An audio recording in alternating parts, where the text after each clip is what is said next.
Hey Justine, I'm Victoria Aveyard and we're here at YALLWEST. So what can you tell us about your projects that you're working on? I'm working on the next book in the series of Red Queen. It's actually pretty much almost done. It's about to go to copy edit stage, so the story, at least, and the characters and what happens is totally locked, so I know where that ends.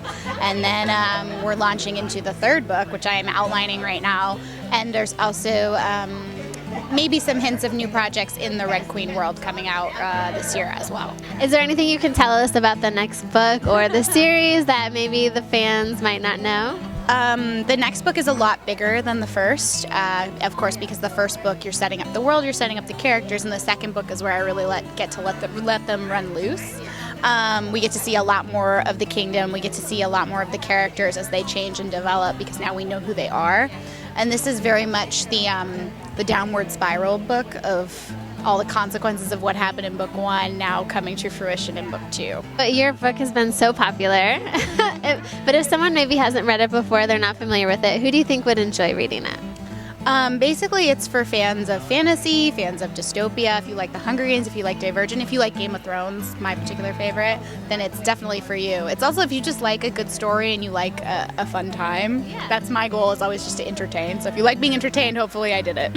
When you write these, do you pull from your own experiences, or do you tend to just imagine this world and whatever happens, happen? Well, I don't have superpowers, supposedly, but I come from a place of these being real people, and I take how a real person would react being in these extraordinary situations, and I just sort of hope to write that as realistically as possible, while the rest of it can be as high-flying as I want. Yeah. If you could merge your characters and your world with another world from another author or characters, who would you want to merge with? Maybe Game of Thrones, probably because the people in Red Queen have sort of learned the whole idea that trust and betrayal are very, very tremulous things, so they maybe would be able to survive Game of Thrones, plus they have superpowers, so they wouldn't be as susceptible to being murdered. Something else I would really love to have seen Mare in would be the Hunger Games in the arena of catching fire, because Mare can control lightning, so if she's in that, she can just sit in the lightning tree and just hang out, and everybody else is going to kill each other, and she's like, okay, I'll wait. If someone maybe wants to write or become an author, what advice do you have for them?